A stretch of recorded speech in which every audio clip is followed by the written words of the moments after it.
ચાલો બાળકો, આજે હવે તમે સૌ દાદાના ગણિતના ક્લાસમાં આવ્યા છો.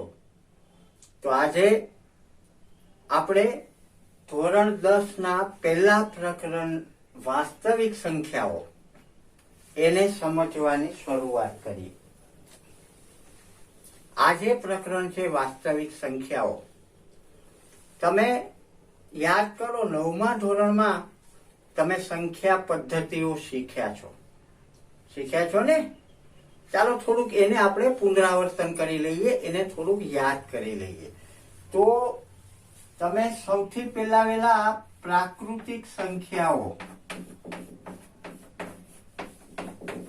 એટલે કે નેચરલ નંબર્સ, જેને આપણે n સંજ્ઞા વડે આ સંખ્યાઓના સમૂહને બતાવીએ છીએ, એ પહેલા તમે પ્રાકૃતિક સંખ્યાઓ શીખ્યા. પ્રાકૃતિક સંખ્યાઓ કઈ કઈ આવે? તો 1 થી શરૂ થાય, 1, 2, 3 અને અનંત સુધી આ પ્રાકૃતિક સંખ્યાઓ આવે. હવે આ પ્રાકૃતિક રીતે આપણા વ્યવહારમાં ઉપયોગમાં આવેલી છે. માનવ સંસ્કૃતિની સભ્યતાની શરૂઆત થઈ ત્યારે આપણા વ્યવહારમાં જે ગણતરી માટે વપરાય ને એમાંથી જે વિકસિત થઈ એ બધી આ પ્રાકૃતિક સંખ્યાઓ છે. હવે આ પ્રાકૃતિક સંખ્યાઓ પછી બીજા પ્રકારની સંખ્યા તમે શીખ્યા, એ પૂર્ણ સંખ્યાઓ, જે હોલ નંબર કહેવાય. તો એમાં માત્ર આ પ્રાકૃતિક સંખ્યાઓ તો બધી છે જ, પણ એમાં એક શૂન્ય વધારાનું ઉમેરાયું, એટલે આ બધી સંખ્યાઓ હવે પૂર્ણ સંખ્યાઓ તરીકે આપણે ઓળખીએ છીએ.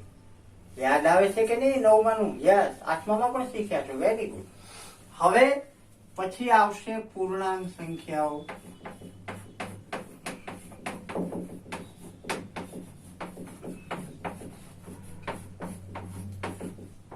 જેને માટેનો સંકેત Z વાપરીએ છીએ. અને પૂર્ણાંક સંખ્યાઓમાં આ બધી તો આવેલી છે, આમાં વિસ્તાર કર્યો અને માઇનસ સંખ્યાઓ એમાં ભળી અને આ રીતે આ બધી પૂર્ણાંક સંખ્યાઓ બને. ત્યાર પછી સમમેય સંખ્યાઓ.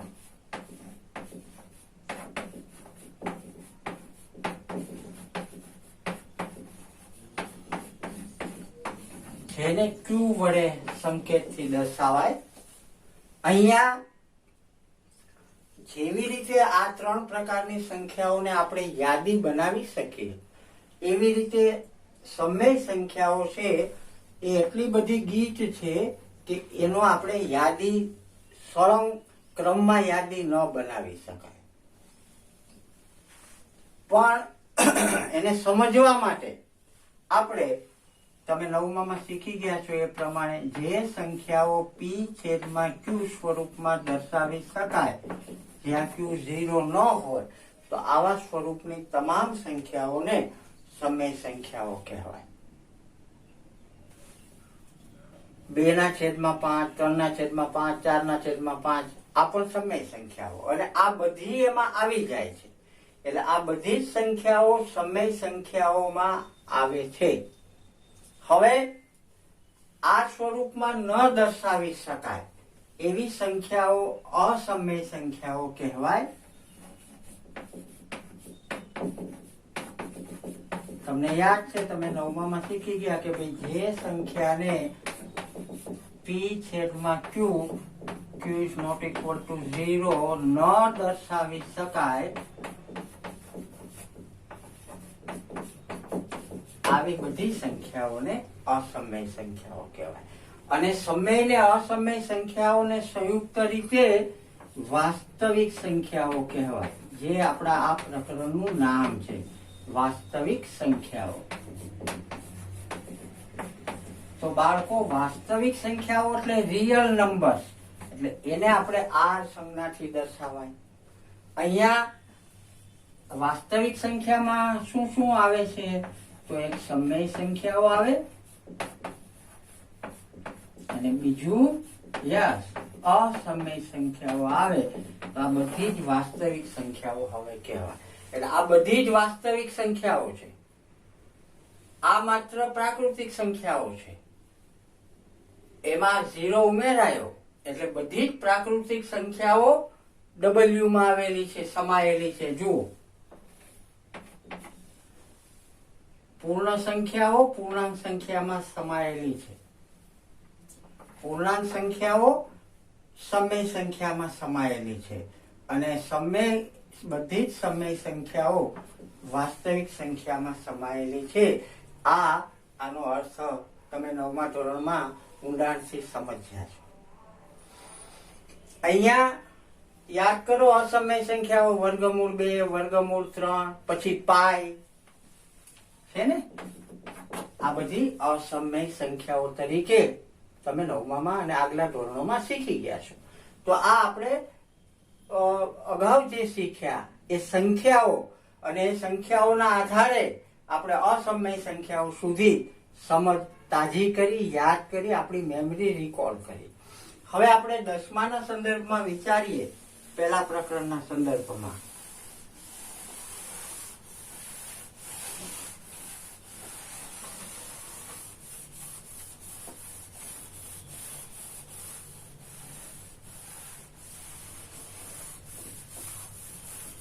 તો જુઓ, અહીંયા પહેલો મુદ્દો આપણે સમજવાનો છે યુક્લિડની ભાગ પ્રવિધિ.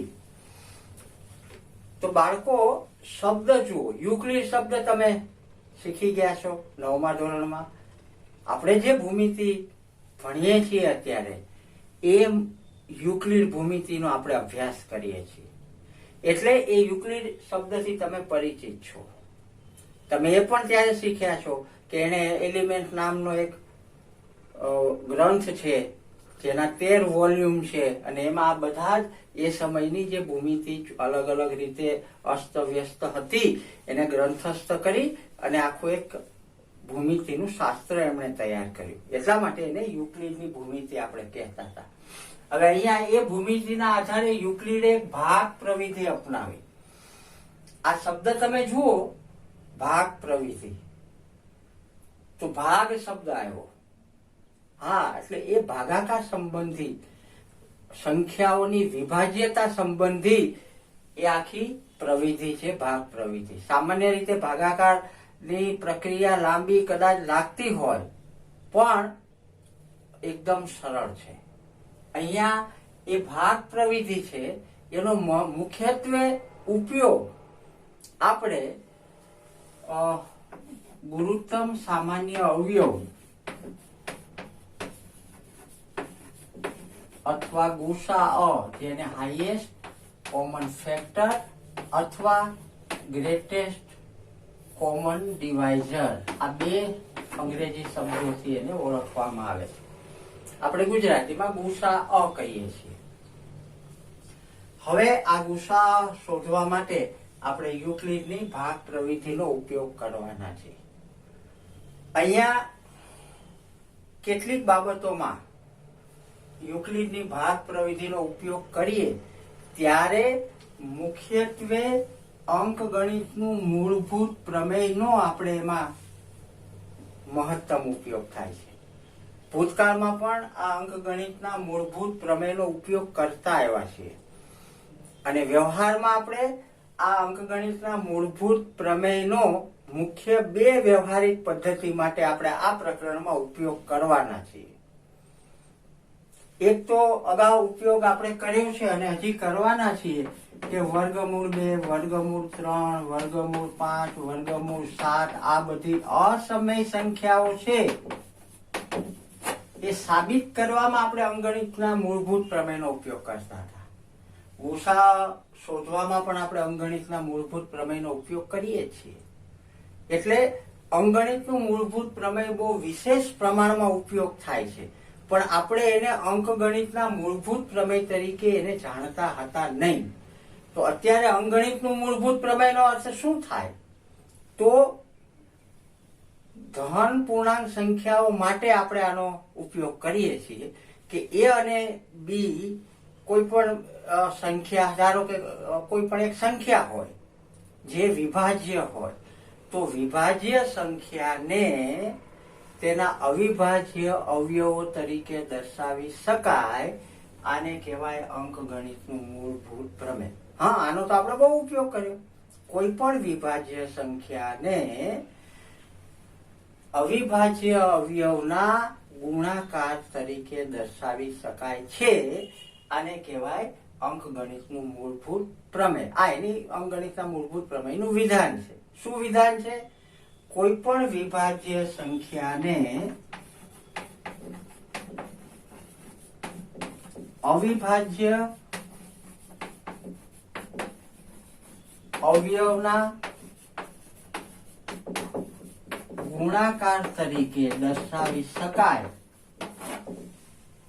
આ છે અંકગણિતનું મૂળભૂત પ્રમેય. આનો તો આપણે ઉપયોગ કર્યો છે ને.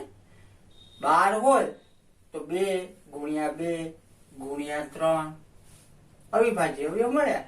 તો આ અંકગણિતના મૂળભૂત પ્રમેયનો આપણે વ્યાપક પ્રમાણમાં ઉપયોગ કરતા આવ્યા છીએ. પણ એ અંકગણિતનું મૂળભૂત પ્રમેય છે એ આપણને ખબર નહોતી, જે અહીંયા આપણને જાણ થઈ.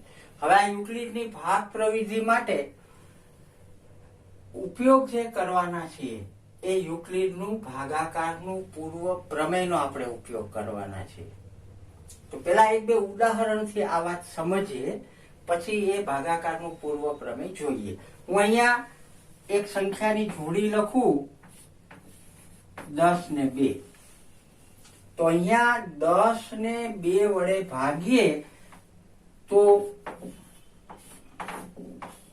2 પંચા 10 આવું મળશે.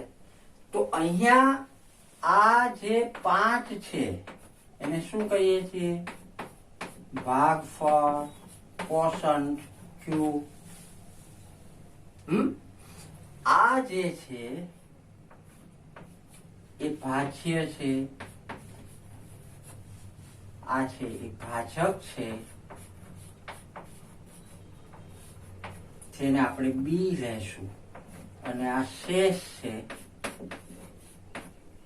જે રિમાઇન્ડર છે એટલે આર કહેશું. અને આ ભાજ્ય છે એ આપણે સંખ્યા ધારો કે એ લઈએ.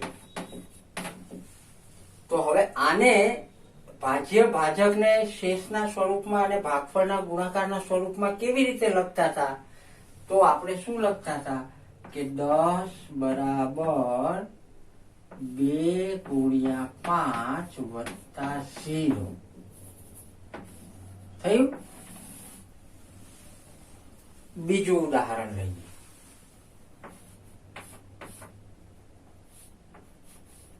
17 અને 5 આ બે સંખ્યાઓ લઈ.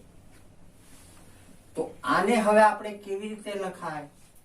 આની જેમ ભાગાકાર કરો, 5 વડે ભાગવાના છે એટલે 17 બરાબર 5 વડે ભાગીએ તો 5 તેરી 15 અને વત્તા 2 17 થઈ ગયા. આની જેમ ભાગાકાર કરી અને આપણે સમજી શકીએ. ખ્યાલ આવ્યો? અહીંયા આ કિસ્સામાં શેષ શૂન્ય આવે છે, આ કિસ્સામાં શેષ છે એ 2 આવે છે.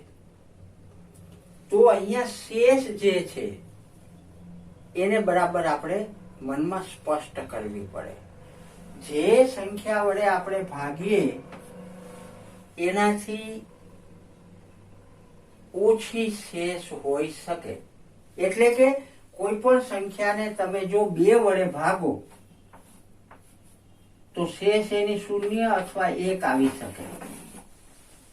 સમજે? કોઈ પણ સંખ્યાને તમે 3 વડે ભાગો તો શેષ કઈ કઈ આવી શકે? 0 આવે, 1 આવે અથવા 2 આવી શકે. સમજ્યા કે નહીં? ફરીથી, કોઈ પણ સંખ્યાને તમે 5 વડે ભાગો તો શેષ કઈ આવે? 0, 1, 2, 3 અને 4 આવી શકે. આનાથી વધારે શેષ આ બી કરતા, આ 5 કરતા આ શેષ નાની હોય. તો આ વાત જો તમે સમજ્યા હો તો આ બીજું કઈ જ નથી, યુક્લિડની ભાગ પ્રવિધિ છે. ખ્યાલ આવ્યો? હજી આપણે સમજીએ. ચાલો હવે આના આધારે આ ભાગ પ્રવિધિમાં આપણે જે ઉપયોગ કર્યો એ ભાગાકારનું પૂર્વ પ્રમેયને પેલા આપણે સમજીએ તો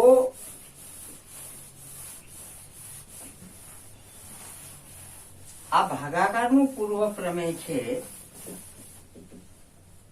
એને સમજવા માટે આપણે કહીએ કે ભાઈ આપેલ બે ધન પૂર્ણાંક છે આપણી પાસે,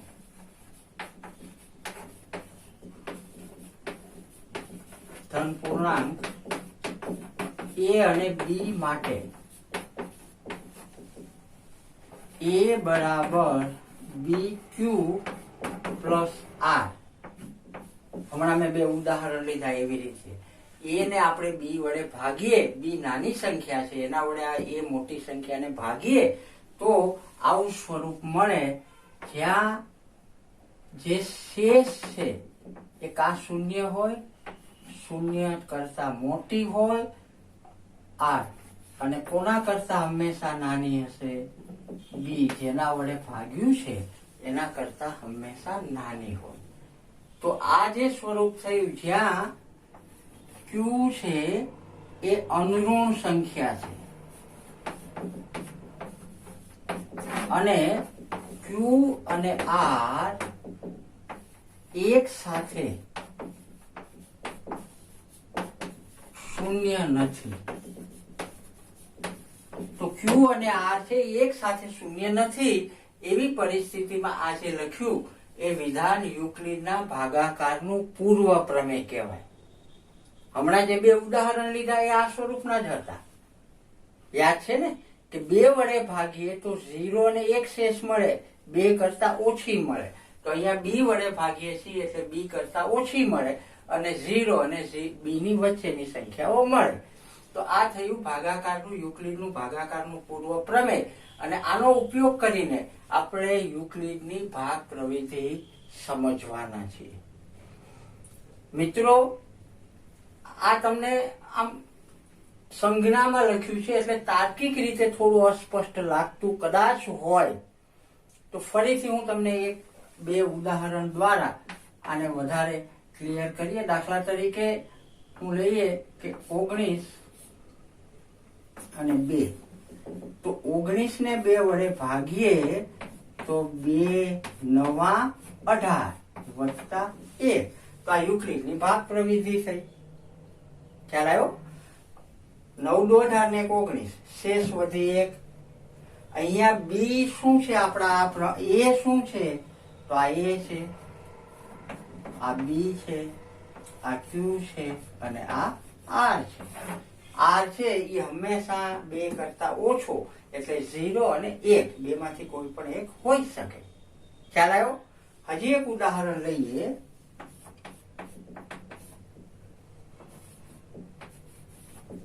ત્રેવીસ અને 5. તો કેવી રીતે લખશું? 23 બરાબર 5 20 વધ્યા 3. આ થઈ શેષ. તો આમાં શેષ આવવાની સંભાવના કઈ કઈ રે? 0 1 2 3 અને 4 આટલી શક્યતાઓ રે. બી કરતા નાની શેષ આવે એટલે એ રીતે આ 3 શેષ અહીંયા મળી. તો આ જે આપણે પ્રક્રિયા કરી એ ભાગ પ્રવિધિ કરી. આનો મુખ્યત્વે આપણે ગુસા શોધવામાં ઉપયોગ કરવાના છીએ. તો આવો બાળકો, હું માનું છું કે આ સૈદ્ધાંતિક બાબતો તમારા મનમાં સ્પષ્ટ થઈ હશે. થઈ ગઈ ને? ક્લિયર? સમજાઈ ગયું કે નહીં? Very good. તો હવે આપણે સ્વાધ્યાય દાખલા ગણવામાં આગળ જઈએ. સ્વાધ્યાય 1.1 અને ફરીથી આમાં જે કંઈ તમારા મનમાં અસ્પષ્ટતા હશે તો એ દાખલા ગણતી વખતે આપણે વધારે ક્લિયર કરશું. તો આવો જઈએ સ્વાધ્યાય 1.1.